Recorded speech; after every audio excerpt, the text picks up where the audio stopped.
এই সাহাবায়ে কেরাম দুনিয়ার জমিনে জান্নাতের সার্টিফিকেট পাইলেন, আপনার আমার মতন শুধু মুখে বলে বলে ভালোবাসা দেখায় নাই। একদিন হযরত ওমরকে মদিনাওয়ালা নবী আমার ডেকে ডেকে বলে, ওমর তুমি কি আমি নবীরে ভালোবাসো? ওমর রাদিয়াল্লাহু তাআলা আনহু বলে, হ্যাঁ। নবী আমার বলেন, বলো কি পরিমাণে ভালোবাসো? নবী ওমর ডেকে ডেকে বলে, ও পয়গম্বর, আমি আমার মা বাবার চাইতে আপনি নবীকে বেশি ভালোবাসি, আমি আমার বিবির চাইতে আপনি নবীকে বেশি ভালোবাসি, আমি আমার সন্তানের চাইতে আপনি নবীকে বেশি ভালোবাসি। আমি দুনিয়ার জমিনে আমার হায়াতের মধ্যে যেই পরিমাণ সম্পদ উপার্জন করেছি, সব সম্পদের চাইতে আপনি নবীকে বেশি ভালোবাসি, কিন্তু আমার জীবনের চাইতে আপনি নবীকে বেশি ভালোবাসি না। কি বলেন? কথা কি বুঝতেছেন? বলতেছে মা বাবার চাইতে, স্ত্রী সন্তান যত সম্পদ, সব সম্পদের চাইতে ভালোবাসি, কিন্তু ওমরের জীবনের চাইতে ভালোবাসে নবী। আমার ডেকে ডেকে বলে, ওমর তাহলে আমি নবীর ঘোষণা, তুমি এখনো পরিপূর্ণ মুমিন হতে পারো নাই। ওমর ডেকে ডেকে বলে, কেন? নবী আমার ডেকে ডেকে বলে, ও ওমর, লা ইউমিনু আহাদুকুম হাত্তা আকুনা হাব্বা ইলাইহি মিন ওয়ালিদিহি ওয়া ওয়ালাদিহি ওয়ান নাসি আজমাইন। একজন বান্দা ততক্ষণ পর্যন্ত মুমিন হতে পারবে না যতক্ষণ পর্যন্ত তার মা বাবার চাইতে, স্ত্রী সন্তান ভাই বোনের চাইতে জীবনে যত সম্পদ উপার্জন করছে, এমনকি তার জীবনের চাইতেও বেশি না ভালোবাসবে, ততক্ষণ পর্যন্ত একজন বান্দা কখনো মুমিন হতে পারবে না।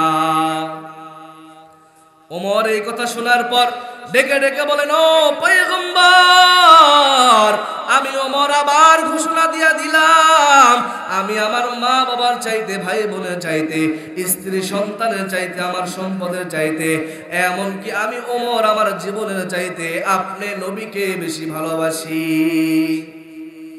নবী আমার ডেকে ডেকে বলে, ওমর তাহলে আমি নবীও ঘোষণা দিয়া দিলাম, এবার তুমি মুমিন বান্দাদের কাতারের মধ্যে অন্তর্ভুক্ত হয়ে গেছ। নবীর মহব্বত দরকার আছে না নাই? এই পরিমাণ মহব্বত করছে, যার জন্য আল্লাহ তাআলা সাহাবায়ে কেরামদেরকে দুনিয়ায় জান্নাতের সার্টিফিকেট দিয়ে দিয়েছেন। কিন্তু বর্তমান জামানায় কিছু পা ফাটা মুসল্লি দেখা যায়, কিছু বান্দা আছে যারা আশিক রাসূল দাবি করে, সুন্নি দাবি করে, কিন্তু তার পা থেকে মাথা পর্যন্ত তাকাইলে পয়গম্বরের একটা সুন্নাত দেখা যায় না। এমন উম্মত দুনিয়ার জমিনে আছে না নাই? জোরে বলেন। কুনতুম খায়রা উম্মাতিন উখরিজাত লিন-নাস। হে দুনিয়ার ঈমানদারেরা, তোমরাই সবথেকে দামি, তোমরাই সবথেকে বড় উত্তম। কথা কার? জোরে বলেন, কার কথা? আল্লাহ তাআলা নিজে বলছেন, কুনতুম খায়রা উম্মাতিন উখরিজাত লিন-নাস। হে দুনিয়ার ঈমানদারেরা, তোমরাই সবথেকে বড় দামি, তোমরাই সব চাইতে বড় উত্তম।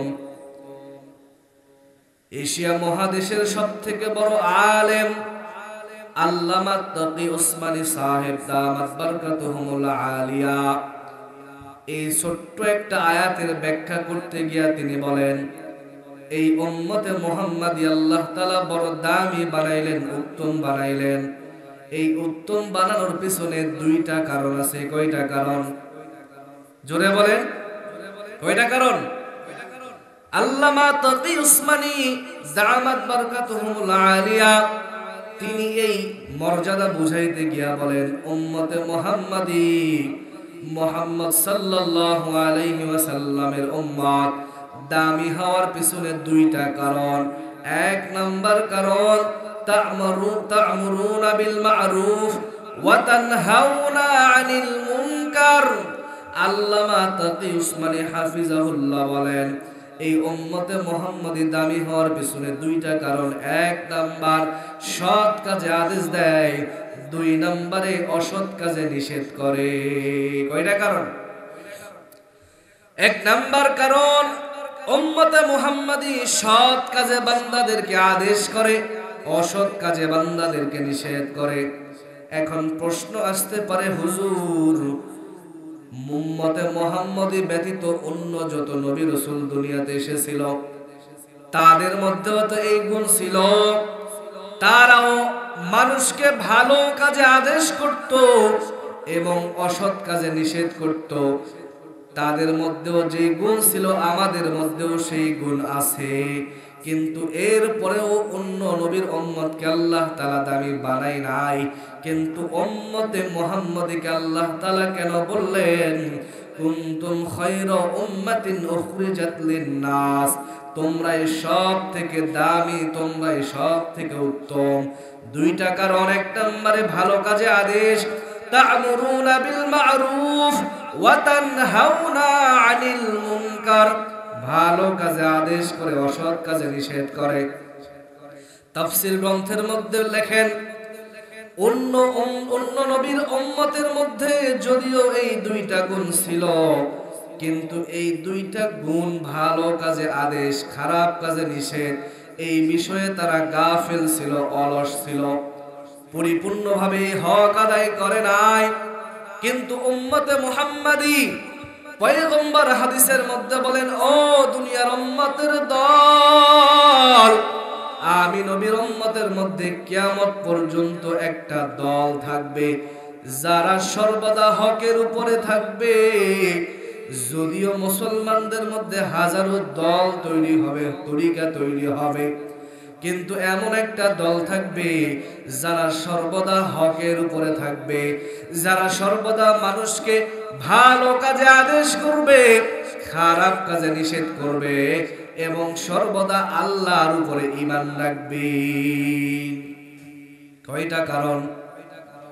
এই দুইটা কারণ উম্মতে মুহাম্মদী ব্যতীত অন্য নবীদের উপরেও ছিল, কিন্তু তাদেরকে আল্লাহ দামি বলেন নাই, উত্তম বলেন নাই।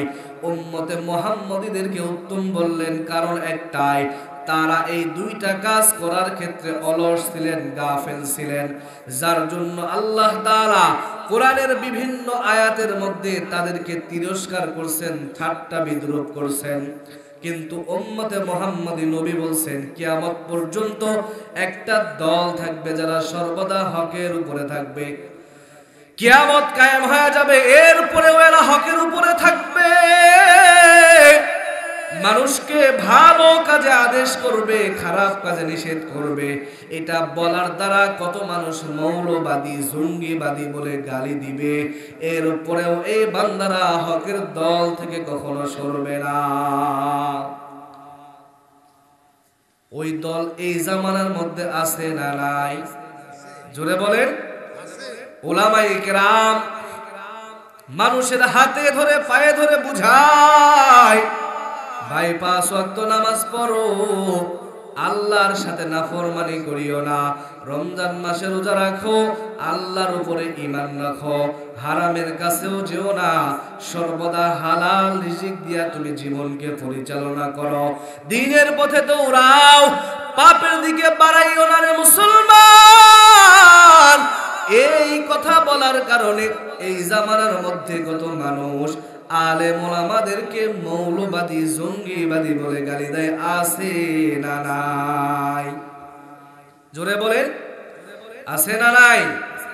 আসলে কি ওলামায়ে কেরাম মৌলবাদী, জঙ্গিবাদী, ফতুয়াবাদী? মানুষকে ধরে ধরে ধরে ধরে হাতে ধরে পায়ে ধরে বোঝায়। মানুষ যদি এই ওলামায়ে কেরামের কথা শুনে আল্লাহর দ্বীনের পথে এসে জান্নাতি হয়, ওলামায়ে কেরামের 2 টাকা লাভ হবে? জোরে বলেন। এই যে মাদ্রাসা করছে হুজুররা, দিনের পর দিন মেহনত করে কোন রকম সংসার চলে, সামান্য কিছু অর্থ নিয়ে পুরাটা জিন্দেগি আল্লাহর রাস্তায় ব্যয় করে, কেন? যাতে করে নবীর উম্মতরা গোমরাহের পথে না যায়, নবীর উম্মতের সন্তানেরা জাহান্নামী না হয়ে যায়, পথভ্রষ্ট না হয়ে যায়।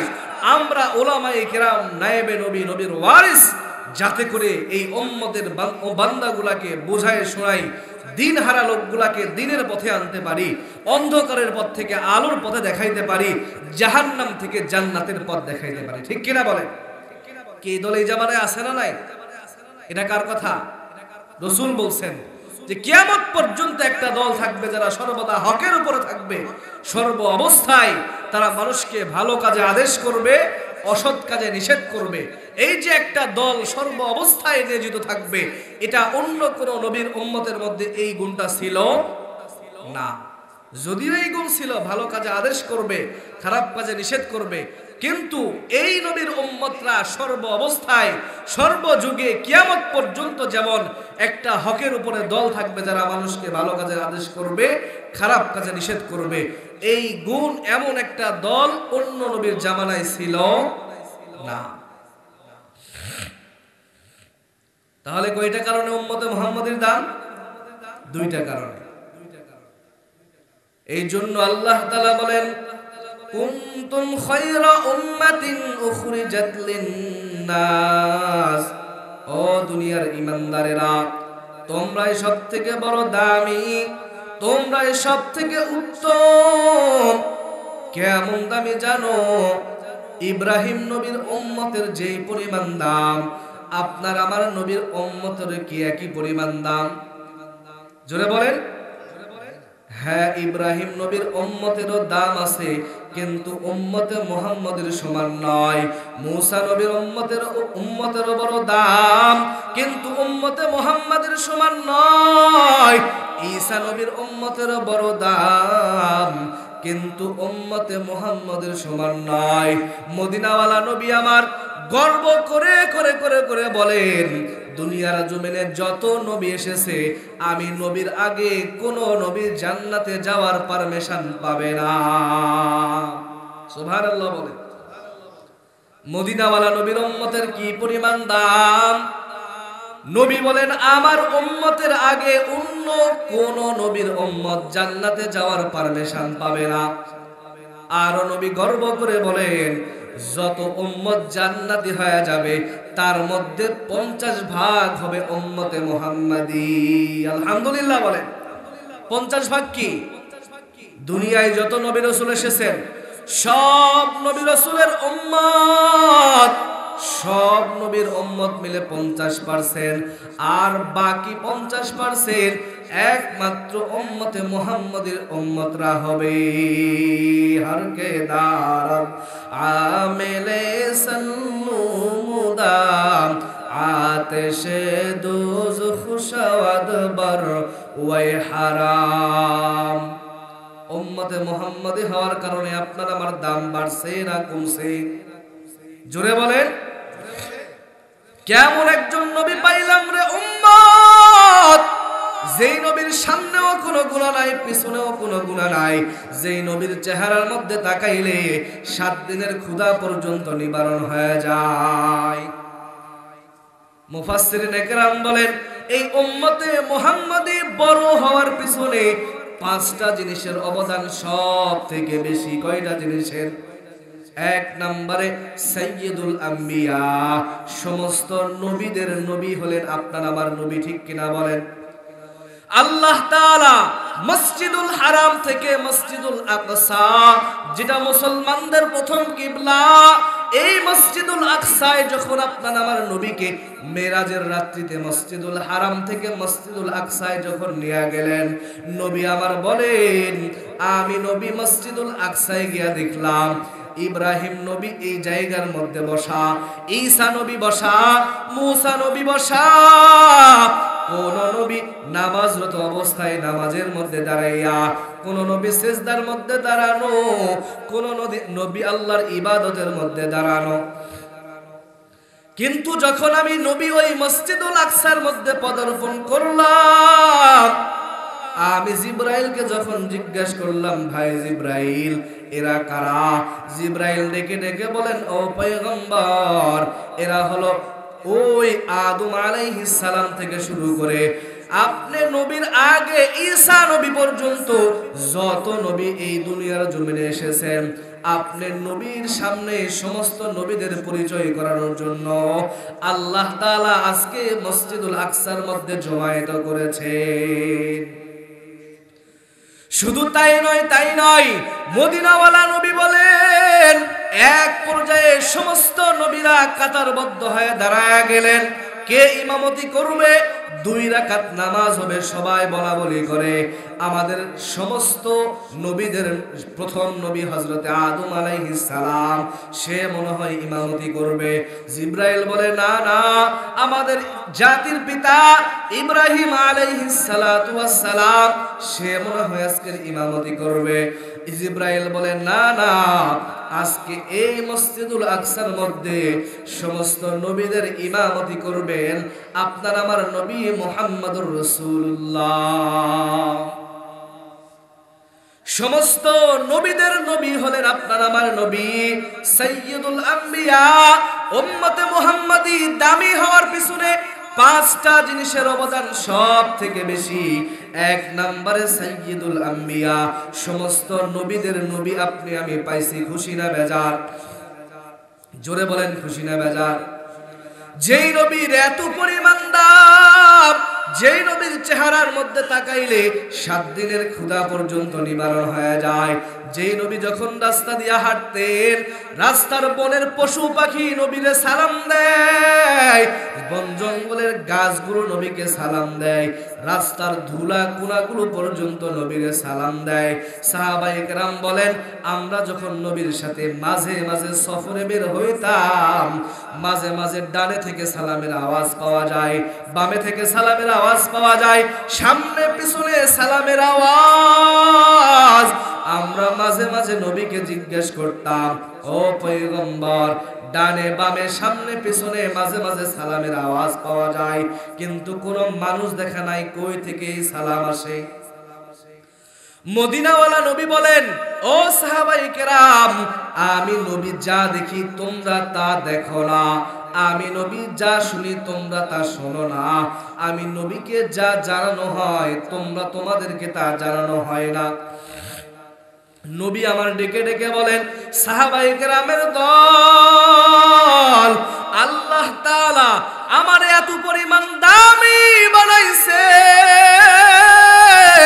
আল্লাহ তাআলা বলেন, ওয়ামা আরসালনাকা ইল্লা রাহমাতাল লিল আলামিন। আল্লাহু আকবার বলেন, আল্লাহু আকবার বলেন। আল্লাহ তাআলা বলেন, ও নবী আমার, আপনি দুনিয়ার মানুষকে জানাইয়া দেন আমি আল্লাহ তাআলা আপনি নবীকে দুনিয়ার জমিনে পাঠাই নাই, তবে হ্যাঁ প্রেরণ করেছি দুনিয়ার সমস্ত মাখলুকের জন্য রহমত স্বরূপ। কি স্বরূপ? আপনার আমার সমগ্র জগতের জন্য রহমত, গাছপালার জন্য রহমত, পশু পাখির জন্য রহমত, জান্নাত জাহান্নামের জন্য রহমত, আসমান জমিনের জন্য রহমত, মুসলমানের জন্য রহমত, নারীদের জন্য রহমত, পুরুষদের জন্য রহমত। এক কথায় যত মাখলুক আল্লাহ তাআলা বানাইছেন, সমস্ত মাখলুকের জন্য আপনার আমার নবী হলেন রহমত।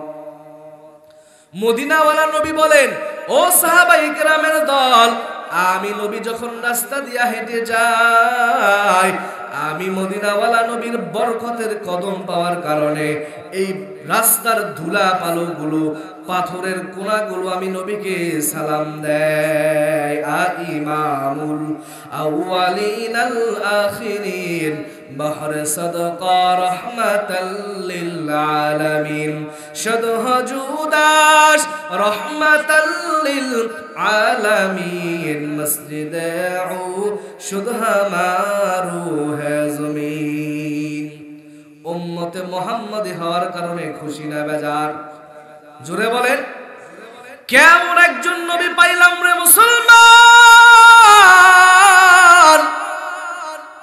এমন একটা নবীর উম্মত আল্লাহ তাআলা বানাইছেন।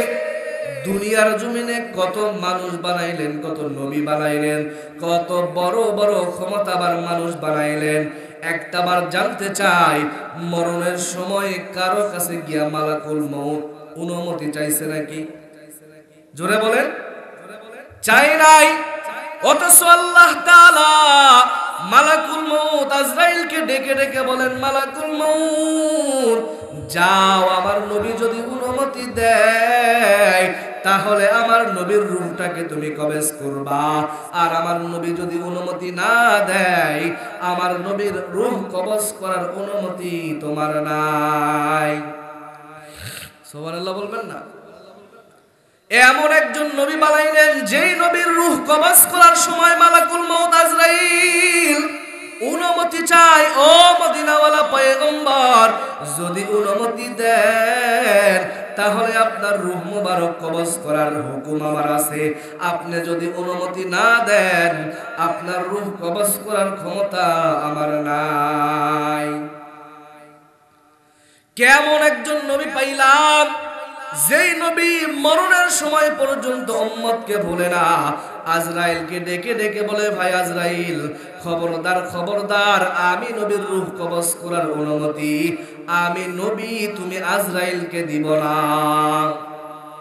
নবী আবার বললেন, ভাই আজরাইল, জিব্রাইল কই? আজরাইল ডেকে ডেকে বলেন, ও পয়গম্বর, জিব্রাইল ওই প্রথম আসমানে অবস্থান করে। নবী আমার ডেকে ডেকে বলেন, ওই জিব্রাইলকে ডাকো। জিব্রাইলকে ডাকা হলো। পয়গম্বরের সামনে যখন জিব্রাইল হাজির হয়ে গেল, জিব্রাইল চোখের পানি ছেড়ে দিয়া কান্দে, আর নবী আমার চোখের পানি ছেড়ে দিয়া কান্দে। নবী জিব্রাইলের কান্না দেখে ডেকে ডেকে বলেন, ও ভাই জিব্রাইল, তুমি তোমার চোখের পানি ফেলাইয়া কেন কান্দো? জিব্রাইল ডেকে ডেকে বলেন, ও পয়গম্বর, আপনি দুনিয়ার জমিন থেকে বিদায় হয়ে যাবেন, আপনি আল্লাহর সাথে দিদার লাভ করবেন। আপনার সব থেকে মহব্বতের প্রিয় আল্লাহ, দুনিয়ার সমস্ত নবীরা আমার আল্লাহর জন্য বড় পাগল, কিন্তু আল্লাহ তাআলা আপনি নবীর জন্য বড় পাগল। আপনি দুনিয়া থেকে বিদায় হয়ে যাবেন, আপনি আল্লাহর সাথে মুলাকাতে ধন্য হয়ে যাবেন, এটা আপনার খুশির খবর, কিন্তু আপনি কান্না করেন কেন?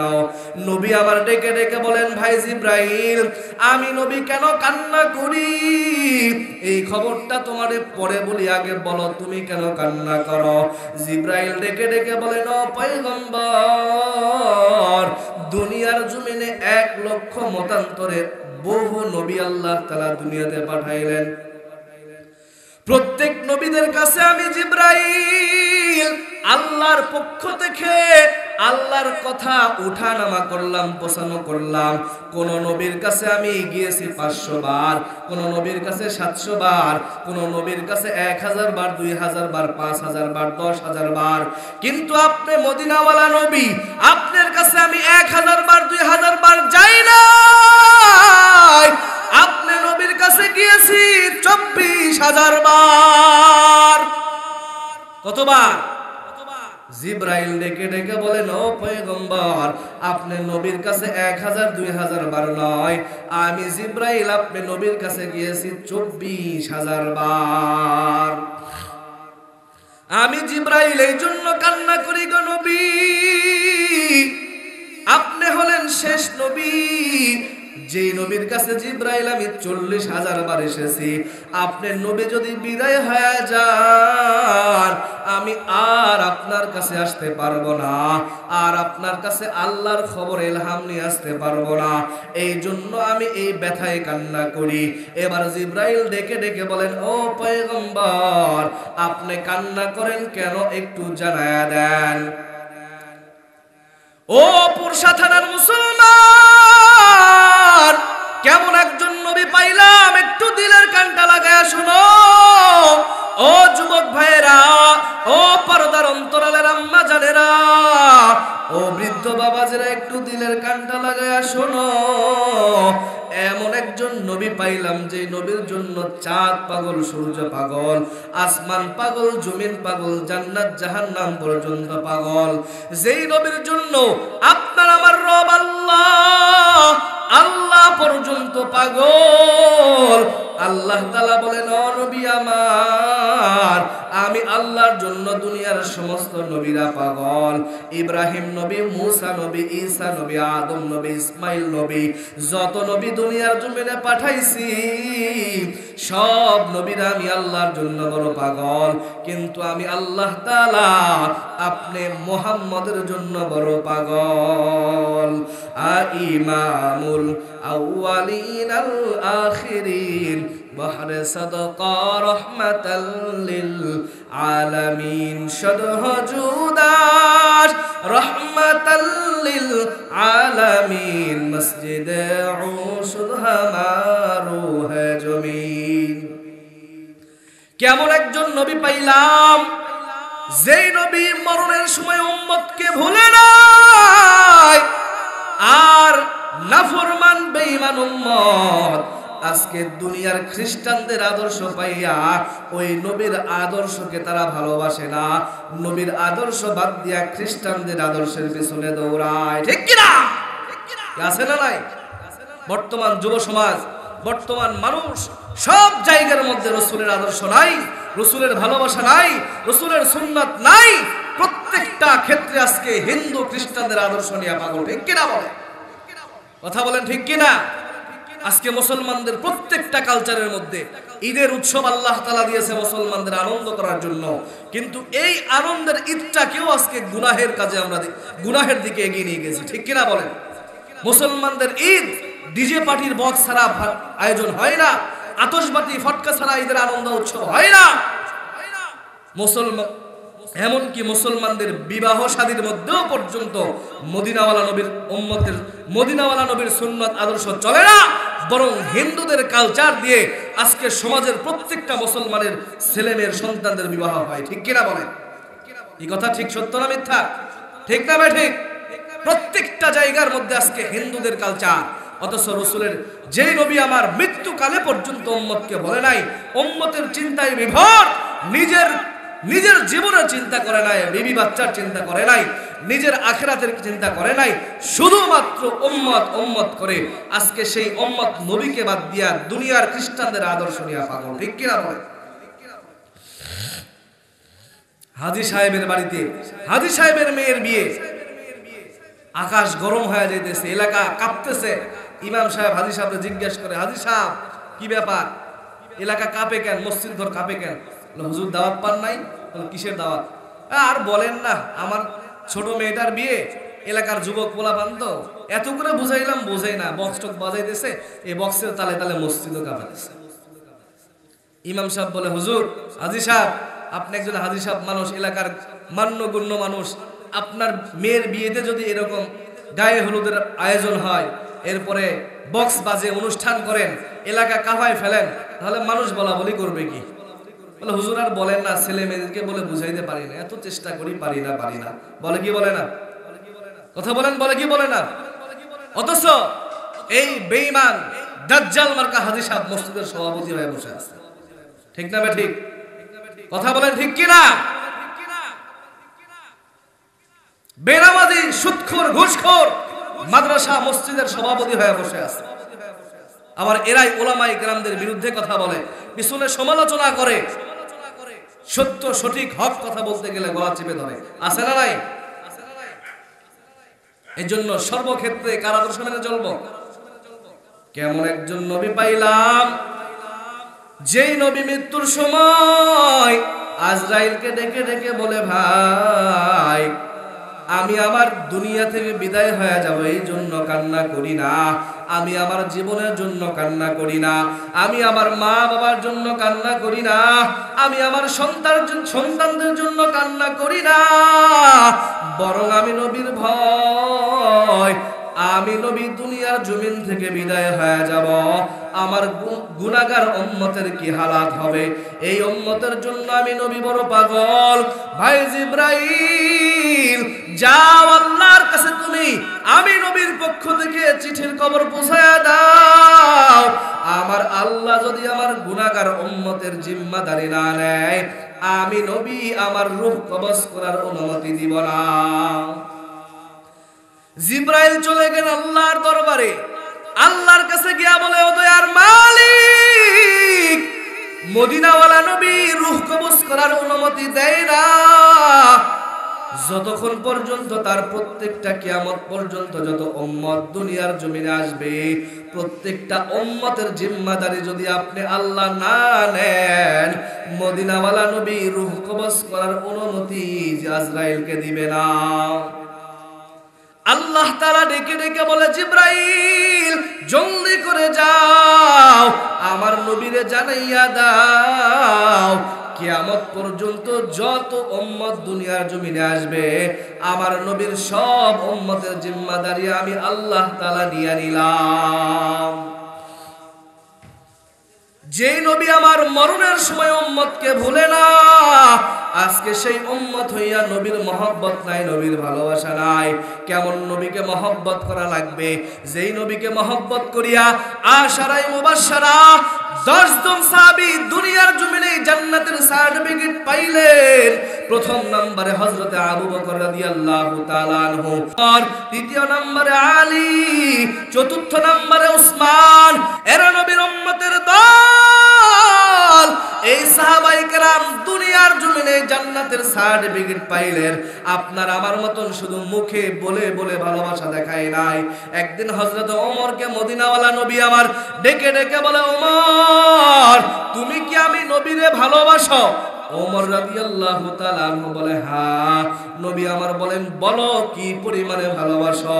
নবী ওমর ডেকে ডেকে বলে ও পয়গম্বর আমি আমার মা বাবার চাইতে আপনি নবীকে বেশি ভালোবাসি, আমি আমার বিবির চাইতে আপনি নবীকে বেশি ভালোবাসি, আমি আমার সন্তানের চাইতে আপনি নবীকে বেশি ভালোবাসি।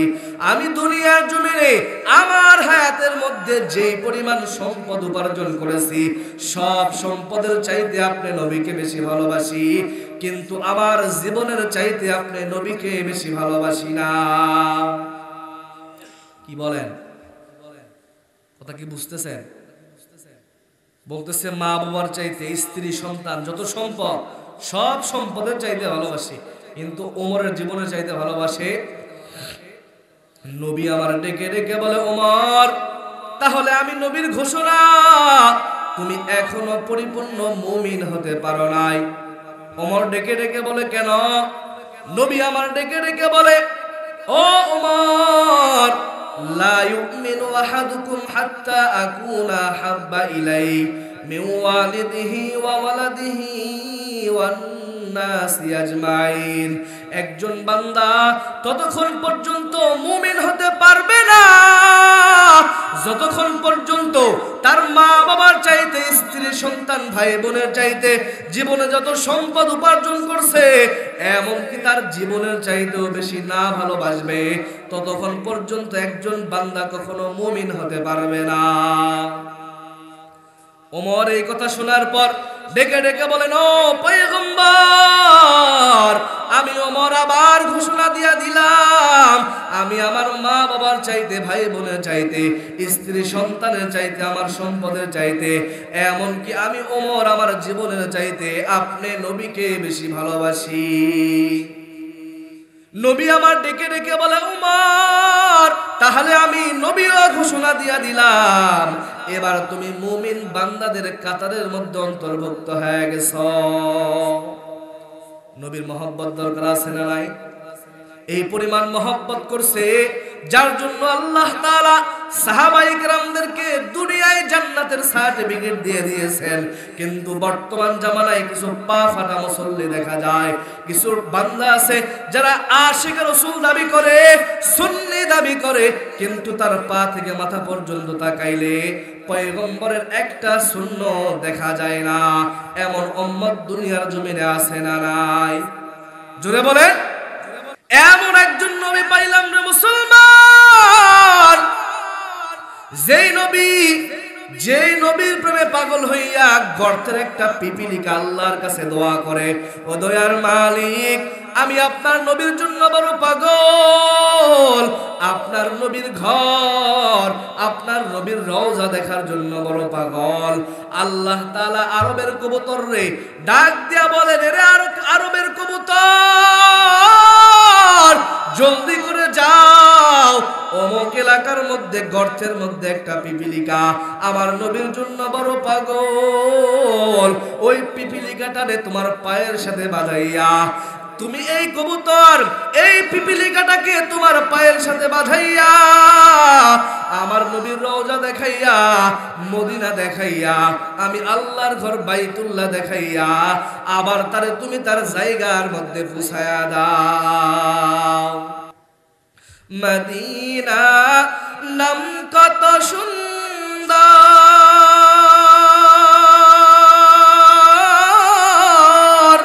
মদিনা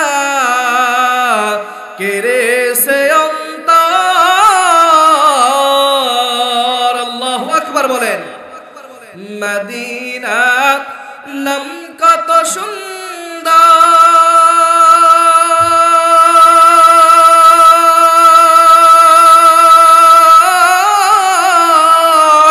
মদিনা কেরে সে অন্তর।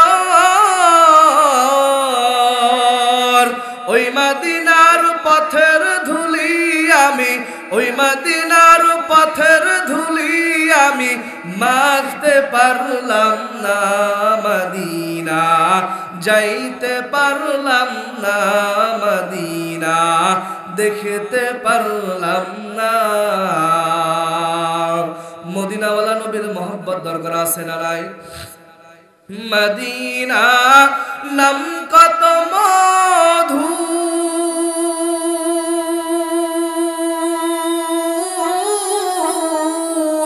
মদিনা আর যে কত দূর।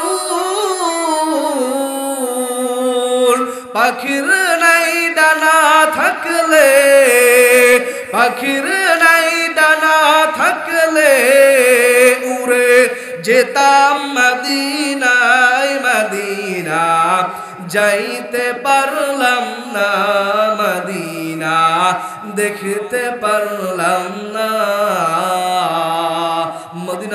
মদিনাওয়ালা নবীর মোহব্বত দরকার আছে না নাই?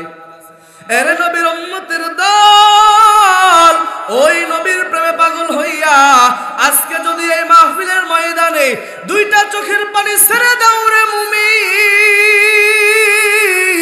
আল্লাহ তাআলা তাকায়া দেখবেন আর ফেরেশতাদেরকে জিজ্ঞেস করবেন, এই ফেরেশতাদের দল আজকে এই পরশার জমিনে মাহফিলের ময়দানে আল্লাহর বান্দারা দুইটা চোখের পানি ছেড়ে দিয়া কান্না করে কেন? ফেরেশতারা ডেকে ডেকে বলবেন, আল্লাহ এই বান্দারা আপনার নবীর জন্য বড় পাগল, আপনার মদিনাওয়ালা নবীর জন্য বড় পাগল, আপনার নবীর ঘর ওই মদিনার রওজা দেখার জন্য বড় পাগল। এই জন্য এই বান্দারা আজকে বক্তার মুখে নবীর প্রেমের কাহিনী শুনিয়া, ঘটনা শুনিয়া বান্দারা চোখের পানি ছেড়ে দিয়া কান্দে। আল্লাহ তাআলা ডেকে ডেকে বলবেন, এ ফেরেশতাদের দল লিপিবদ্ধ করে রাখ, লিস্টি করে রাখ, আমি আল্লাহ তাআলা মরণের একদিন আগে হলেও আমি আল্লাহ এই বান্দাগুলাকে মদিনা না দেখাইয়া মরণ দিব না। আরো বেরোই পুবাল হাওয়া,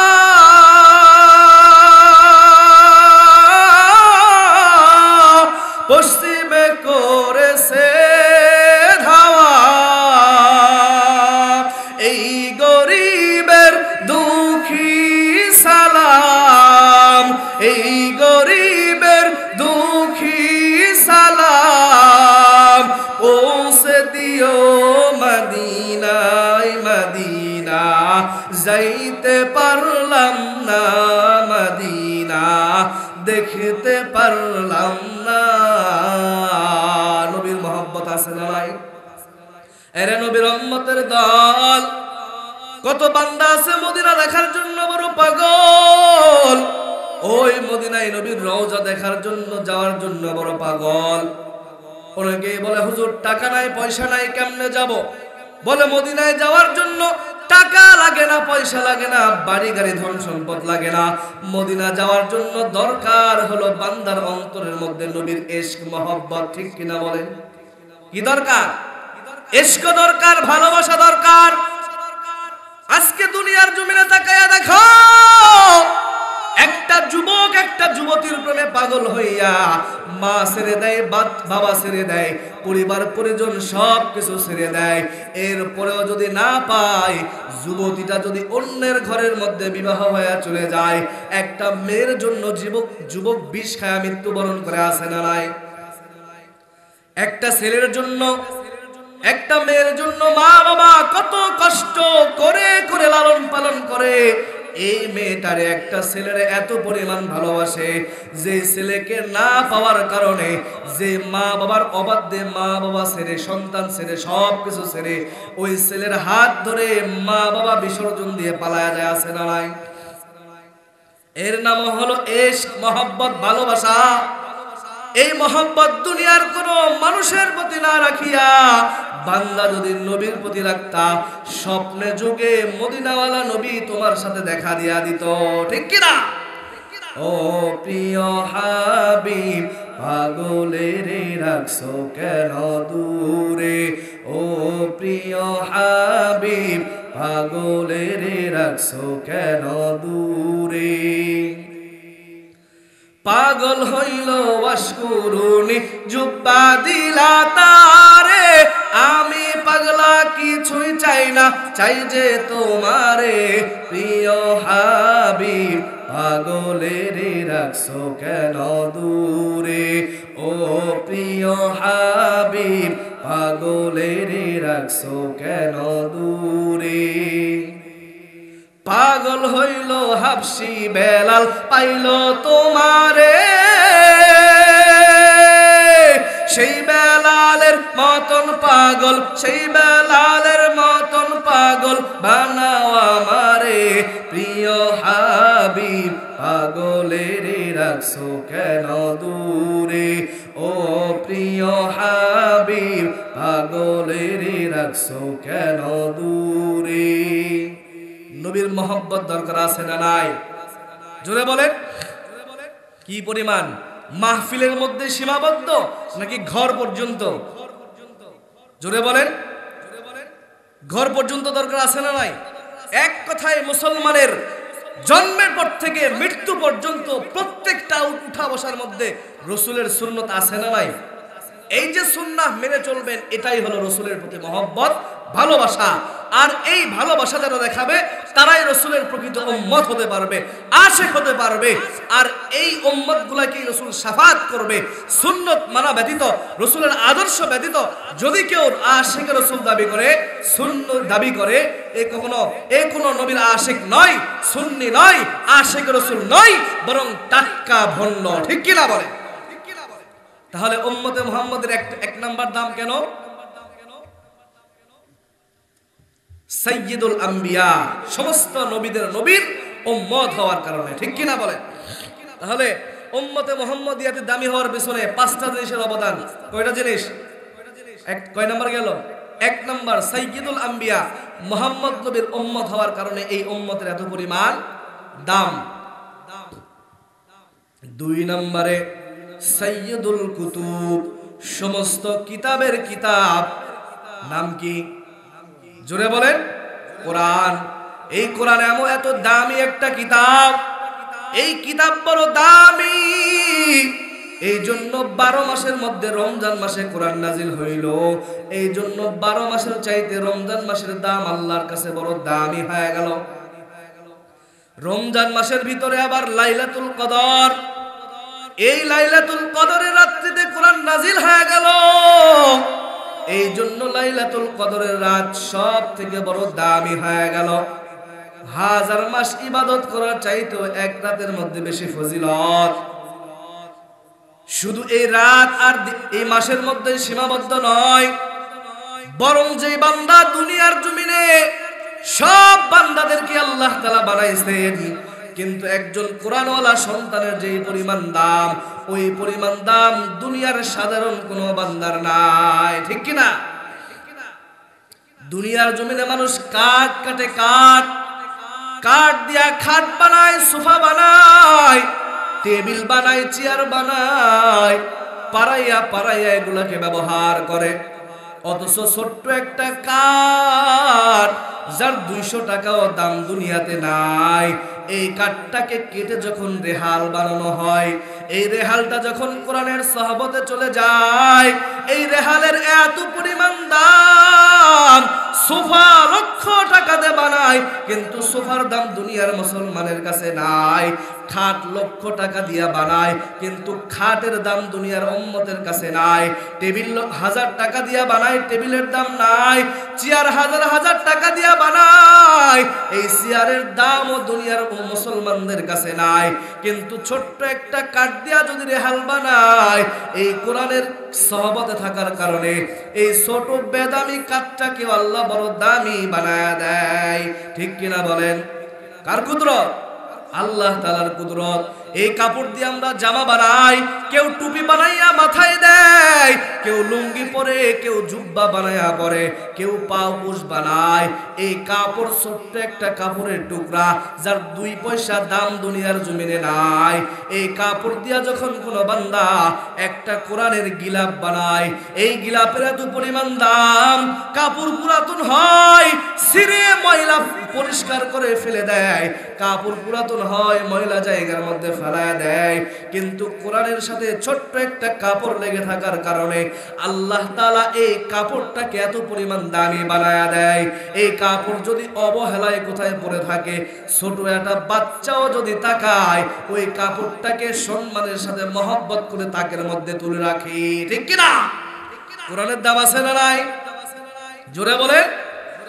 দুনিয়ার জমিনে সবাই আল্লাহর বানানো মাখলুক, সব বান্দাকে আল্লাহ বানাইলেন, কিন্তু একজন কোরআনে হাফেজের যে পরিমাণ দাম, ওই পরিমাণ দাম দুনিয়ার 10টা সাধারণ মানুষের কিন্তু নাই। ঠিক কিনা? এর এলাকার যুবক ভাই, ও বৃদ্ধ বাবাজিরা, ও পর্দার অন্তরালের আম্মা জানেরা, একটু লক্ষ্য করে শোনো। তুমিও যুবক, আমিও যুবক রে ভাই। তোমারে যে আল্লাহ বানাইছেন, আমাকেও সেই আল্লাহ বানাইছেন। তুমি যে আল্লাহর দেওয়া নিয়ামত খাও, আমিও ওই আল্লাহর দেওয়া নিয়ামত খাই। তুমি যে জমিনের ফসল খাও, যে নিয়ামত খাও, আমিও ওই জমিনের নিয়ামত ফসল খাই। তুমি যে পানির মাছ খাও, আমিও সেই পানির মাছ খাই। তুমি যে জমিনের ভাত খাও, আমিও ওই জমিনেরই ভাত খাই। তুমি যে জমিনের উপরে চলো, আমি ওই জমিনের উপরে চলি। তোমার মাও মা, আমার মাও মা। তুমিও একটা মায়ের সন্তান, আমিও একটা মায়ের সন্তান। অহংকারী নয় রে ভাই, বুঝাবার জন্য বলে একটু দিলের কানটা লাগায় শোনো। আজকে আমার যেই পরিমাণ দাম, সেই পরিমাণ দাম কিন্তু তোমার নাই। ঠিক না ভাই? ঠিক। আমার দাম কেন? অহংকার নয়, বুঝাবার জন্য বলি শোনো। আমার বাবা যে দুনিয়ার সব থেকে ধনী এমনটাও কিন্তু নয়, আমি কোনো সেলিব্রিটি এমনটাও নয়, আমি যে অনেক চেহারা সুরতওয়ালা সন্তান এমনটাও নয়। আজকে আমার দাম আল্লাহ বাড়াইছেন আমার মায়ের কারণে নয়, বাবার কারণে নয়, আমার শিক্ষা যোগ্যতা দেখে নয়, আমার সম্পদ দেখে নয়, আমার চেহারা দেখে নয়। এই আল্লাহর কোরআনের শিক্ষায় শিক্ষিত হওয়ার কারণে, এই কোরআনের জ্ঞান আমি বান্দার অন্তরের মধ্যে থাকার কারণে আল্লাহ তাআলা আজকে আমার দাম দুনিয়ার জমিনে বাড়াইছেন। ঠিক কিনা বলেন? এরে পর্দার অন্তরালের আম্মা জান, আপনারাও মা, আমার মাও মা, আপনারাও দামি মা, আমার মাও দামি মা। কিন্তু ওই মায়ের সমপরিমাণ দাম ওই মায়ের কখনো হতে পারে না যে মায়ের সন্তান হয় কোরআনের আলেম, যে মায়ের সন্তান হয় কোরআনের হাফেজ, যে মা বাবার সন্তানের পিছনে দাঁড়াইয়া হাজার হাজার মানুষ নামাজের জন্য দৌড়ায়। ওই মা বাবার চাইতে ভালো মা বাবা, দামি মা বাবা দুনিয়াতে আর কেউ নাই। যে মা বাবার সন্তানের পিছনে দাঁড়াইয়া হাজার হাজার মানুষ দোয়ার জন্য দৌড়ায়, আল্লাহর কসম করে বলি, ওই মা বাবার চাইতে ভালো মা বাবা দুনিয়াতে আর কেউ নাই। ঠিক কিনা বলেন? যে মা বাবার সন্তানের পিছনে দাঁড়াইয়া খতমে তারাবি, তারাবির মধ্যে খতমে কোরআন তারাবির নামাজের মধ্যে কোরআন তেলাওয়াত শোনার জন্য মানুষ দৌড়ায়। আল্লাহর কসম করে বলি, ওই মা বাবার চাইতে ভালো মা বাবা দুনিয়ার জমিনে আর কেউ নাই, ঠিক কিনা বলেন? এই জন্য বলি আম্মা জান, আপনারা দুনিয়ার সাধারণ কোন নারী নয়, আপনারা হলেন ফাতেমা রাদিয়াল্লাহু তাআলা আনহার মতন নারী, আপনারা হলেন আয়েশা রাদিয়াল্লাহু তাআলা আনহার মতন নারী, আপনারা হলেন ঈসা নবীর মা ওই মরিয়ম আলাইহিস সালামের মতন নারী, আপনারা হলেন ফেরাউনের বিবি আসিয়ার মতন নারী। আপনারা দুনিয়ার সাধারণ কোন মা নয়, আপনারা নবীদের মায়ের মতন মা, আপনারা হলেন ওলিদের মায়ের মতন মা, আপনারা হলেন বাইজিদ বুস্তামি রহমাতুল্লাহি আলাইহির মায়ের মতন মা, আপনারা হলেন শাহজালাল রহমাতুল্লাহি আলাইহির মায়ের মতন মা, আপনারা হলেন ওই আব্দুল কাদের জিলানী রহমাতুল্লাহি আলাইহির মায়ের মতন মা। এরে আম্মা জান, আপনাদের কি মনে চায় না আপনার একটা সন্তান কোরআনওয়ালা সন্তান হবে, যে সন্তানটা আপনি মারা যাওয়ার পর, আপনি বাবা মারা যাওয়ার পর মা বাবার লাশটাকে সামনে রাখিয়া সন্তান জানাজার নামাজ পড়ায়, নিজে সুন্দরভাবে সূরা কালামগুলা তেলাওয়াত করে, নিজের হাতে মা বাবার লাশ কবরের মধ্যে দাফন করিয়া দেয়। এরপরে কবরের সামনে দাঁড়াইয়া আপনার সন্তান হাত উঠাইয়া রব্বির হামহুমা কামা রব্বায়ানি সগীরা বলে বলে বলে বলে দোয়া করে। মদিনাওয়ালা নবী বলে, এরে দুনিয়ার উম্মত, তুমি মারা যাওয়ার পর তোমার সন্তান হুজুর ধার করে আনে জানাজা পড়ার জন্য, তোমার সন্তান হুজুর ধার করে দোয়া করে নেওয়ার জন্য। দুনিয়ার কোন জায়গার মধ্যে লেখা নাই কোন হুজুর কারো মা বাবার জন্য দোয়া করলে এই দোয়া আল্লাহ কবুল করবে, বলেন লেখা আছে নাকি? জোরে বলেন, আওয়াজ দিয়ে বলেন আছে? মদিনাওয়ালা নবী বলেন, কোন হুজুর ইমাম সাহেব দোয়া করলে আপনার মা বাবার জন্য দোয়া কবুল হবে, এটা কোথাও লেখা নাই। কোন বক্তা সাহেব, কোন আলেম দোয়া করলে আল্লাহ দোয়া কবুল করবে, দুনিয়ার কোন জায়গার মধ্যে লেখা নাই। কিন্তু মদিনাওয়ালা নবী বলেন, কোন মা বাবার সন্তানটা যদি দিনদার হয়, নেককার হয়, মা বাবা মারা যাওয়ার পর মা বাবার কবরের সামনে দাঁড়াইয়া রব্বির হামহুমা কামা রব্বায়ানি সগীরা বলে বলে বলে বলে যদি আল্লাহর কাছে দোয়া করে, মদিনাওয়ালা নবী বলেন, ওই সন্তানের দোয়া মা বাবার জন্য এত পরিমাণ দামি, এই সন্তানের চোখের পানি গাল বেবে পড়ার আগে আল্লাহ মা বাবার কবরকে জান্নাতের বাগান বানায় দেয়। আরো আসতে বলেন সুবহানাল্লাহ। আমরা কি বিরক্ত হইতেছে? জোরে বলেন তো, আওয়াজ দেন না কেন? সুবহানাল্লাহ আসতে বল, জোরে বললে কি কোনো গুনাহ হবে, কোনো ক্ষতি হবে? তো আওয়াজ দেন না কেন? আমার পছন্দ না, এই জন্য এইটা আমি আগেই বুঝতে পারছি যে যখনই হুজুর উঠছে তখনই আপনারা কয়েকজন উঠে গেছেন। তো বোঝা গেল যে যদি আমি এলাকায় নতুন, কিন্তু আমার চাইতে হুজুরের ভক্ত এখানে বেশি, ঠিক কিনা? এক কথায় যা কিছুই হোক না কেন, আপনারা যে হুজুরের ভক্ত কেন? একমাত্র কোরআনের কারণে, ঠিক কিনা বলেন? তাহলে বোঝা গেল যে এই কোরআন যার মধ্যে থাকবে সেও দামি, কোরআন যেখানে থাকবে সেই জায়গাটাও দামি, কোরআনকে যে মহব্বত করবে তাকেও দামি বানায় দিবেন কে? জোরে বলেন। কোরআনকে মহব্বত করলেও আল্লাহ দামি বানায় দিবেন, কোরআনকে সম্মান করলেও আল্লাহ দামি বানায় দিবেন, কোরআনের প্রতি আদব দেখাইলেও আল্লাহ দামি বানায় দিবেন। সুবহানাল্লাহ বলেন, আর জোরে বলেন সুবহানাল্লাহ। আজকে সেই কোরআনের কথা বললেই হুজুরদেরকে মৌলবাদী বলে গালি দেওয়া হয়, জঙ্গিবাদী বলে গালি দেওয়া হয়, ফতুয়াবাদী বলে গালি দেওয়া হয়, হুজুরদের কণ্ঠকে চেপে ধরা হয়, মসজিদ থেকে খতিবকে বাহির করে দেওয়া হয়, বহিষ্কার করে দেওয়া হয়। কোরআনের মাহফিলে হক কথা বলার কারণে, কোরআনের কথা বলার কারণে পাতি নেতারা, দুনিয়ার সমস্ত কুলাঙ্গারেরা মাহফিলের মধ্যে এসে বাজারে আসে না নাই? জোরে বলেন আছে না নাই? আপনারা কি এখনো ওইসব দেখতে চান? আপনারা কোরআনের পক্ষে আছেন না নাই? জোরে বলেন কারা আছেন না নাই? কারা কারা আছেন? দুটো হাত আল্লাহকে দেখায়া দেন। লিল্লাহি তাকবীর, নারায়ে তাকবীর, আল কোরআনের আলো। বুঝা গেছে ব্যাটারি ড্যামেজ, যুবক পোলাপান কম তো, সব মুরব্বী, এজন্য সহজে মুখ খুলতে চায় না। তো কোরআনের দাম আছে না নাই? জোরে বলেন। কোরআনকে আদব দেখাইলে আল্লাহ তাকেও দামি বানায় দেয়। এই জামানার সব থেকে বড় একজন জবরদস্ত বাদশাহ সুলতান মাহমুদ গজনবী রহমাতুল্লাহি আলাইহি। ইনি যদিও একজন বড় বাদশাহ, কিন্তু অপর দিক দিয়ে একজন কুতুবুল আলম, ওলিয়ে কামেল, বড় একজন আল্লাহওয়ালা। এই সুলতান মাহমুদ গজনবী রহমাতুল্লাহি আলাইহি যখন ইন্তেকাল করলেন, ইন্তেকালের পর নিজের আত্মীয়দের সাথে একদিন মুলাকাত হয়ে গেল স্বপ্নে। স্বপ্নে তাকে জিজ্ঞাসা করা হলো, সুলতান মাহমুদ গজনবী, তোমার কবরের কি হালাত? সুলতান মাহমুদ গজনবী রহমাতুল্লাহি আলাইহি বলেন, আমাকে আল্লাহ তাআলা মাফ করে দিয়েছেন। আল্লাহু আকবার বলেন। কি করে দিয়েছেন? জিজ্ঞাসা করা হলো, কেন মাফ করা হলো কেন?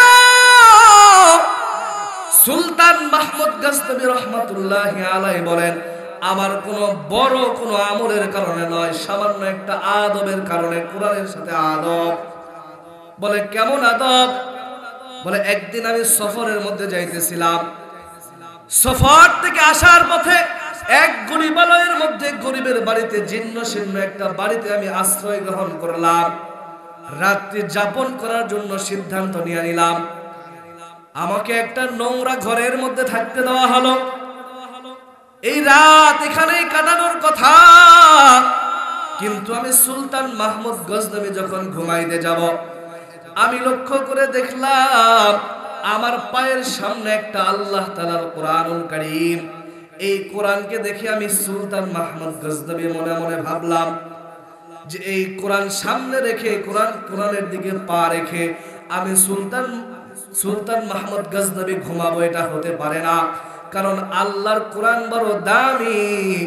কবরে গিয়া জান্নাত পাওয়া না পাওয়া পর্যন্ত আমি আল্লাহর কাছে সুলতান মাহমুদ বেদামি। কি করা যায়? বলে আমি সিদ্ধান্ত নিয়ে নিলাম ওই কোরআনটাকে জায়গা থেকে উঠাইয়া অন্য কোন জায়গার মধ্যে থুয়া দিব। আমি কোরআনটা নিয়ে যাইতেছি, অন্য জায়গার মধ্যে থুয়া দিব।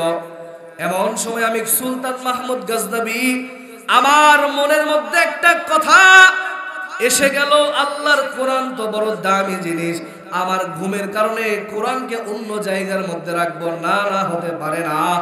বরং ওই কোরআনটাকে আনিয়া কোরআনটাকে ভালো পরিষ্কার জায়গার মধ্যে রাখিয়া দিলাম।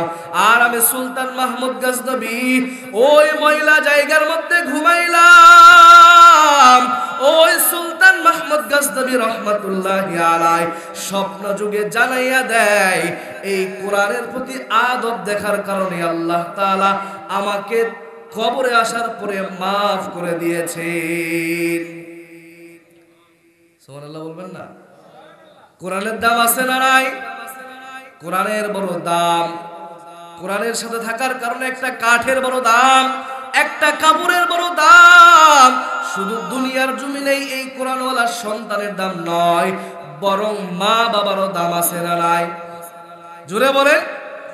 হাসরের ময়দানে লক্ষ কোটি কোটি মানুষ, ওই মানুষের সামনে হাসরের ময়দানে আল্লাহ তাআলা ডেকে ডেকে বলবেন, এ ফেরেশতাদের দল, আজকে লক্ষ কোটি কোটি মানুষের সামনে আমি আল্লাহ তাআলা আমার কিছু বান্দা বান্দীদেরকে সম্মানিত করব, তাদেরকে আমি আল্লাহ তাআলা ইজ্জত দিয়া দিব, তাদেরকে আমি আল্লাহ তাআলা এমন একটা মুকুট মাথায় পরায়া দিব যা দেখে হাসরের সমস্ত বান্দারা আফসোস করবে।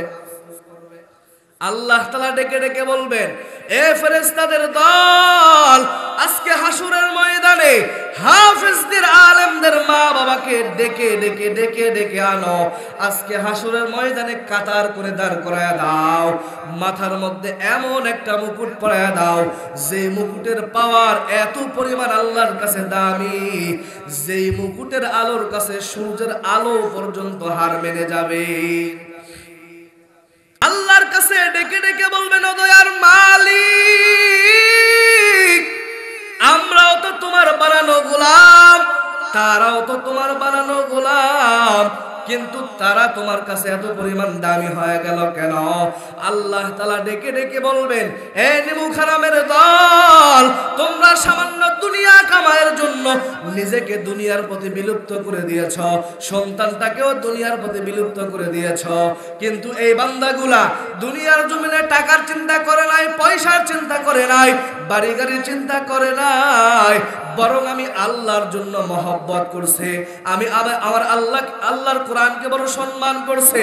এই বান্দাগুলা যদি চাইতো তাদের সন্তানকে দুনিয়ার জমিনে জেনারেল লাইনে পড়াইয়া ডাক্তার মাস্টার বানাইয়া ইঞ্জিনিয়ার বানাইয়া লক্ষ লক্ষ টাকার মালিক হইতে পারত। কিন্তু এই বান্দাগুলা দুনিয়ার জমিনে টাকা পয়সার লোভ করে নাই, ধন দৌলতের লোভ করে নাই, বরং আমি আল্লাহর কোরআন নিজেও পড়ছে, সন্তানকে পড়াইছে, নিজের সন্তানটাকে আলেম বানাইছে, হাফেজ বানাইছে, কোরআনের শিক্ষায় শিক্ষিত করছে। আর তোমরা দুনিয়ার শিক্ষায় শিক্ষিত হয়ে গেছো। আমি আল্লাহ তাআলা আজকে এই কোরআনের মহব্বত তাদের মধ্যে থাকার কারণে, তাদের সন্তানগুলাকে কোরআনের শিক্ষায় শিক্ষিত করার কারণে, হাফেজ আলেম বানানোর কারণে আমি আল্লাহ তাআলা আজকে হাসরের ময়দানে এই বান্দাগুলাকে আমি নূরের মুকুট পরায়া সম্মানিত করতেছি। কাদেরে কুদরত দারি বরকামাল আনতা রব্বি আনতা হাসবি জুল জালাল, তুহি কাদের জলিলুল্লাহ জাহাদার বহর কারে তুহি মেরা নিগাহদার। কোরআনের মহব্বত দরকার আছে না নাই? জোরে বলেন, আরো জোরে বলেন, আছে না নাই? আজকে কোরআনের বিরুদ্ধে কথা বলা হয়, যেই কোরআনের কারণে আপনার আমার এত দাম আল্লাহর কাছে বেড়ে গেল। আজকে নবীর বিরুদ্ধে কথা বলা হয়, যেই নবীর কারণে মুসলমান উম্মতে মুহাম্মাদি বড় দামি হয়ে গেল। আজকে সেই কোরআনের বিরুদ্ধে কথা বলা হয়, মুসলমান কোনো আওয়াজ করে না, আছে না নাই? সেই নবীর বিরুদ্ধে আজকে কটূক্তি করা হয়, নবীকে সন্ত্রাস বলে গালি দেওয়া হয়, কোরআন পুরাতন হয়ে গেছে এই কথা বলে। বাংলাদেশে দাঁড়াইয়া, মুসলমানের রাষ্ট্রে দাঁড়াইয়া রাষ্ট্রীয় সংসদ থেকে কোরআনকে সরাইয়া দিতে চাই। আজকে মুসলমান বসে বসে বসে বসে আগুন চুষে, আছে না নাই? জোরে বলেন, আছে না নাই? আল্লাহর কসম করে বলি, কোরআনের কারণে আপনার আমার বড় দাম, নবীর কারণে আপনার আমার বড় দাম। এই কোরআনকে অবমাননা করা হবে, অপমান করা হবে, আপনার আমার নবীকে অপমান করা হবে, অবমাননা করা হবে, এটা মুসলমান আপনি আমি বসে বসে দেখব? এটা কখনো হতে পারে না। এই নবীর ইজ্জতকে রক্ষার জন্য, কোরআনের মানকে রক্ষার জন্য আপনাকে আমাকে এই নাস্তিক ইহুদি খ্রিস্টানদের বিরুদ্ধে আপনাকে আমাকে দাঁড়াইতে হবে, ঠিক কিনা বলে? জোরে বলেন, দরকার আছে না নাই? কারণ আজকে যদি এদেরকে বাধা না দেন, এই মুহূর্তে যদি তাদের বিরুদ্ধে আন্দোলন না করে, বাংলাদেশের শাস্তির আওতায় না আনেন, সামনে গত 17 বছর যে পরিমাণ আলেম ওলামার উপরে অত্যাচার করছে, জুলুম করছে, মানুষের উপরে অত্যাচার করছে, জুলুম করছে, আগামীতে এর চাইতেও বেশি আমাদের উপরে জুলুম করবে, ঠিক কিনা বলে? এই জন্য এদের বিরুদ্ধে আন্দোলনের দরকার আছে না নাই? জোরে বলেন, দরকার আছে না নাই?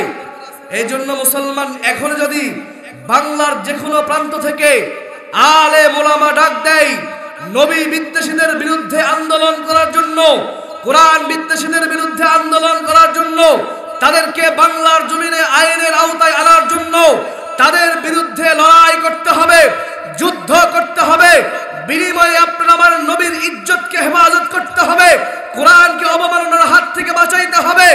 দরকার হলে উলামায়ে কেরামদের সাথে আমরা হাতে হাত রেখে ঐক্যবদ্ধ হয়ে লড়াই করব, রক্ত দিব, জীবন দিব। উলামায়ে কেরামের সাথে কারা কারা রাজি আছেন? দুটা হাত আল্লাহকে দেখায় দেন। রাজি আছি তো ইনশাআল্লাহ? জোরে বলেন, রাজি আছি তো ইনশাআল্লাহ? কোরআনের পক্ষে থাকলে কোনো ভয় আছে? জোরে বলেন, ভয় আছে? কোরআনের পক্ষে থাকলে বিজয় দিবে কে? জোরে বলেন, বিজয় দান করবেন কে? হাত নামান। কোরআনের পক্ষে আছি তো ইনশাআল্লাহ? যে কোনো সময় কোরআনের পক্ষ থেকে যদি ডাক আসে, এই কোরআনকে হেফাজত করা এটা কার দায়িত্ব? জোরে বলেন, মুসলমানদের দায়িত্ব আছে না নাই? কোরআনকে হেফাজত করা যেমন আমাদের দায়িত্ব, আল্লাহর ঘর কাবা সেটাকে হেফাজত করা যেমন আমাদের দায়িত্ব, ঠিক তেমনি ভাবে মুসলমানদের কিবলা মসজিদুল আকসাকেও হেফাজত করার দায়িত্ব আমাদের, ঠিক কিনা বলেন? আজকে আমাদের ফিলিস্তিনের জমিনে মসজিদুল আকসায় মুসলমানদের উপরে অত্যাচার হইতেছে, নির্যাতন হইতেছে, জুলুম হইতেছে। ইসরায়েলের বোম্বিং এর কারণে মুসলমানদের লাশ আকাশের মধ্যে উঠতেছে, গর্ভবতী মায়ের পেট ফেটে সন্তান দুনিয়ার জমিনে ছিটে যাচ্ছে, যুবকদেরকে ডেকে ডেকে গর্ত করে চাপা মাটি দেওয়া হইতেছে, মা বাবার সামনে সন্তানকে হত্যা করা হইতেছে, মুসলমানদের মা বোনদের উপরে নির্যাতন করতেছে, তাদের উপরে অত্যাচার করতেছে। এটা মুসলমান আপনি আমি চুপ করে থাকবো, এটা কখনো হতে পারে না, ঠিক কিনা বলে? এই জন্য এখন থেকে প্রস্তুতি নিতে হবে, সিদ্ধান্ত নিতে হবে, বাংলার জমিন থেকে ঘোষণা দিতে হবে, দুনিয়ার জমিনে যত জালেম এসেছে কেউ চিরস্থায়ী হতে পারে নাই। নমরুদ দেখেছি, ফেরাউন দেখেছি, আবু জাহেল দেখেছি, বাংলার জমিনে নব্য ফেরাউন, বাংলার জমিনে স্বৈরাচার শাসক দেখেছি। কোন জালেম শাসক দুনিয়ার জমিনে স্থায়ী হতে পারে নাই। আল্লাহর কসম করে বলি, আল্লাহর কসম করে বলি, অচিরেই আমেরিকা ধ্বংস হবে, ভারত ধ্বংস হবে, ইসরায়েল ধ্বংস হবে। এদেরকে ধ্বংস করার জন্য আল্লাহর গজব যথেষ্ট, ঠিক কিনা বলে? এই জন্য আমরা স্পষ্ট ভাষায় বলতে চাই, আমাদের ফিলিস্তিনের মুসলমান ভাই বোনদের উপরে যদি অত্যাচার না বন্ধ হয়, যদি তাদের উপরে এই নির্যাতনের স্টিম রোলার না বন্ধ করা হয়, অচিরেই বিশ্বের সমস্ত মুসলমানেরা আমেরিকার দিকে, ইসরায়েলের দিকে জিহাদের জন্য ঝাঁপিয়ে পড়বে, ঠিক কিনা বলেন?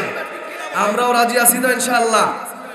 আমরা ফিলিস্তিনে মসজিদুল আকসাকে হেফাজতের জন্য রাজি আছি তো ইনশাআল্লাহ? কোরআনের পক্ষে আছি তো ইনশাআল্লাহ? আল্লাহ পাক রব্বুল আলামিন আমাদের এই নেক নিয়তকে কবুল করে নেন, জোরে বলে আমিন। সম্মানিত উপস্থিতি, সময় সংক্ষিপ্ত, দুইটা বিষয়ের উপর কথা বলছি। উম্মতে মুহাম্মদী দামি হওয়ার কয়টা কারণ? 5টা, তার মধ্যে 2টা বলছি। 1 নম্বরে সাইয়্যিদুল আম্বিয়া, সমস্ত নবীদের নবী, এবং আল্লাহর কোরআনুল কারীম, ঠিক কিনা বলেন?